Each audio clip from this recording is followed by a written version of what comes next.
আমরা সকলে যখন ছোটবেলায় কোনো একটা ফ্যামিলি গ্যাদারিংয়ে বা ধরুন বাড়িতে কেউ এসছে, তাহলে আপনাকে একদম পাশে বসিয়ে জিজ্ঞেস করছে, বাবা বড় হয়ে কী হতে চাও? বাবা কিংবা মা যা হোক হোক। তো সেখানে আপনি একটা যদি ইউজুয়াল পেশার কথা বলেন, ধরে নিন ডাক্তার, ধরে নিন উকিল, উকিল তো খুব একটা লোককে আমরা বলি না। ডাক্তার, না হলে ইঞ্জিনিয়ার, না হলে মাস্টার। যদিও রাজ্যের এই মুহূর্তে যে অবস্থা, এই সময় কজন তার ছেলে বা কজন তার প্রিয় মানুষটার সন্তান-সন্ততিকে বলবে যে তুমি মাস্টার হও আমি জানি না। বাট স্টিল এগুলো একটা মোটামুটি একটা ইউজুয়াল পেশা। তো ইউজুয়াল পেশার বাইরে আপনি ধরে নিন শিল্পী হতে চান।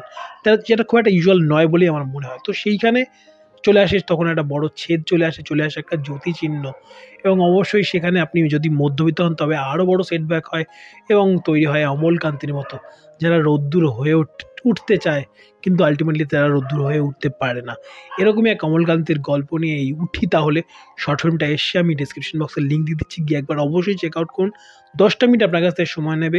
আমি যখন শেষ করি, নীরেন্দ্রনাথ চক্রবর্তীর লেখা এই যেই কবিতা, তার থেকে এই অ্যাডাপ্টেশনটা হয়েছে। শর্ট ফিল্মটা আমার মনে অনেকগুলো প্রশ্ন জাগে, এটা কেন, এটা একটু এরকম হতে পারতো, মানে একটু এক্সটেনশন হতে পারতো, আর একটু গল্পটাকে টানতে পারতো, এই ক্যারেক্টার থেকে আর একটু বেশি আমি শুনতে চাইছিলাম। এই অমলকান্তির জার্নি বা তার কী লাইফ নিয়ে আরও ফিলোসফি আমি অনেক বেশি জানতে চাইছিলাম। আমার মনে হলো কোথাও একটা যেন অসম্পূর্ণ।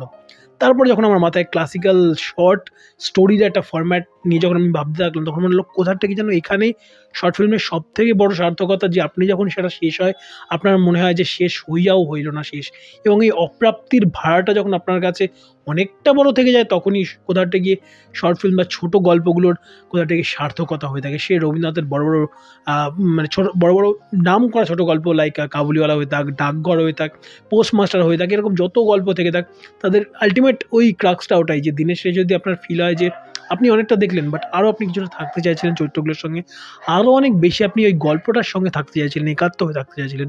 এই একাত্ম করে ছেড়ে চলে যাওয়ার নামই কোথাটা গিয়ে ছোটো গল্প, এবং সেখানে তার সার্থকতা, যেটা খুব সার্থকভাবে করতে পেরেছি 10টা মিনিটের এই ছোটো গল্প বা এই শর্ট ফিল্মটা বলা ভালো, যার নাম উঠি তাহলে।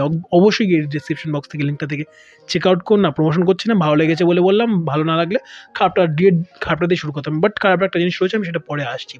তো ভালো জিনিস আর কী কী লেগেছে, প্রথম কথা ওই যে বললাম, আমি ফিল্মটা নিয়ে শেষ করা, এবং লাস্টে মনে হয় যে হ্যাঁ ঠিক আছে, আরেকটু চাইছিলাম থাকতে, বাট থাকতে পারলাম না। ওই গানটাতেই মেকাররা সাকসেসফুল তাদের মেকিংয়ের দিক থেকে, এবং যদি পারফরমেন্সের দিক থেকে বলি, দেবাশিস দা পারফরমেন্স খুব ভালো দিয়েছেন। তাকে এর আগে আমি দেখুন নোট দি রোল বলতে তার অপরাজিত কাজ দেখেছি, বাকি বাচ্চা শ্বশুরে তার একটা ছোটো রোল রয়েছে। সুইজারল্যান্ড, যেটা জিদ্দার প্রোডাকশন থেকে এসেছিলো, আবিরদা ছিল, রুক্মিণী ছিল। ওই ফিল্মটা অ্যাজ এ ফিল্ম মোটামুটি ভালোই ছিল, ওখানেও তার একটা ছোটো পার্ট ছিল যদি খুব ভুল না হয়, বাট সেখানে খুব একটা যে নোটর দি রোল তা কিন্তু নয়, বাট তার নোটর দি রোল ছিল অবশ্যই অপরাজিততে। আমরা তাকে সত্যজিৎ রায়ের বা তার ওই ওয়ানাবি একটা বায়োপিক যেটা হয়েছিল, তার ওই পথের পাঁচালী বানানোর যেই মেকিং নিয়ে ছবিটা ছিল, তার ক্যামেরা পার্সনের ভূমিকাতে আমরা তাকে দেখেছি অবশ্যই। তো সেখানে আমি আমার রিভিউতে আই থিঙ্ক যদি ভুল না আমি প্রশংসা করেছি, আমার বেশ ভালোই লেগেছিল তার কাজ। তো তারপর তাকে এখানে দেখছি, এবং আই থিঙ্ক অরিতোষ গানের একটা শর্ট ফিল্ম আমি তাকে দেখেছিলাম, যদি খুব ভুল না হয় ওখানে দেখছিলাম, আমার প্রজেক্টের নাম মনে নেই, বাট ওখানে একটা শর্ট ফিল্মে তাকে দেখেছিলাম। তিনি এখানে যেভাবে ধরে ধরে অমলকান্তিকে নিজের মধ্যে নিয়েছেন, অমলকান্তির সত্তাটাকে নিজের মধ্যে শুষিয়ে নিতে পেরেছেন এবং সেটাকে ফুটিয়ে তুলতে পেরেছেন স্ক্রিনে, সেটা কিন্তু নিঃসন্দেহে তারিফ করার মতো। ওভারঅল যদি বলি 10টা মিনিট ওই যেই চোখের পলক আপনাকে ফেলতে দেয় না, আপনার মনে হয় যে যা শেষ হয়ে গেল, এত জলদি শেষ হয়ে গেল, এই ফিলটা আপনাকে দিয়েছে, এবং সেখানেই আই থিঙ্ক এর সার্থকতা সব থেকে বেশি। এবং খারাপ যেটা লেগেছে সেটা অবশ্যই বলবো, যে শুরুর দিকে যখন গল্পটা শুরু হয়, তখন ওই দুটো লেয়ার চলছে, একটা ডায়লগের লেয়ার সাউন্ডের দিক থেকে বলছে, এবং আরেকটা লেয়ার যেটা নন ডাইজেটিক সাউন্ড, যেটা মানে ওই অ্যাম্বিয়েন্সটাকে তৈরি করছে, যে ওই ভোরের বা একদম সকালের আকাশটা রয়েছে, সকালের অ্যাম্বিয়েন্সটা, এবং সেখানে পাখির কিচিরমিচির রয়েছে, বাট সেটা যেন কোথাটাকে গিয়ে যেন ডায়লগের লেয়ারটাকে ওভারল্যাপ করে উপরে উঠে আসছিলো, সেটা নিয়ে আমার একটু প্রবলেম রয়েছিল শুরুর দিকটাতে। অ্যাটলিস্ট সেটা হচ্ছিল, শেষের দিকটাতে গিয়ে আই থিঙ্ক ওটা মেকআপ হয়ে গেছিলো, বা হয়তো আমার কান শোয়া হয়ে গেছিলো কোথাও থেকে। বাট শুরুর দিকটাতে আমার একটু অস্বস্তি লাগছিলো, যেন মনে হচ্ছিলো যে হ্যাঁ ওই সাউন্ডের যে লেয়ারটা, যেটা নন ডাইজেটিক সাউন্ডের লেয়ারটা, সেই লেয়ারটা উপরে উঠে গেছিলো ডায়লগের লেয়ারের থেকে। এই একটা জিনিস যদি বাদ দিই, তবে তাছাড়া আমার শর্ট ফিল্মটা আমি বলবো ভালোই হয়েছে, এবং গিয়ে একবার চেক আউট করতে পারেন। ডিসক্রিপশন বক্সে লিঙ্ক দিয়ে দিচ্ছি। আর প্রথমবারের জন্য আমার চ্যানেল দেখলেন, অবশ্যই কমেন্ট বক্সে আপনাদের কেমন কী লাগলো ভিডিওটা, এবং যদি আপনার শর্ট ফিল্মটা দেখে থাকেন কমেন্ট বক্সে আপনাদের কেমন কী লেগেছিলো।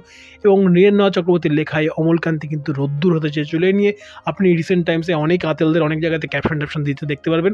আর এর আসল সার্থকতাটুকু কতটুকু আপনি ফিল করেন, কতটুকু ফিল করেন না, আপনার মনে কী দ্বন্দ্ব চলে, আপনার স্বপ্ন পুরোনো যেই রাস্তাটা সেটা কি কোথা থেকে ইউজুয়াল কি আনইউজুয়াল, এবং ওই গণ্ডিটা কতটা আপনার মানে সুখকর ছিল, কতটা স্মুথ ছিল, কতটা মসৃণ ছিল, অবশ্যই কমেন্ট বক্সে জানান। ভিডিও ভালো লাগলে লাইক করুন, শেয়ার করুন প্রথমবারের জন্য। চ্যানেলটা দেখে থাকলে চ্যানেলটাকে সাবস্ক্রাইব করতে বলবেন না। ভালো থাকুন, ভালো রাখুন, এবং অবশ্যই অমলকান্তিদের পাশে থাকুন। Bye bye.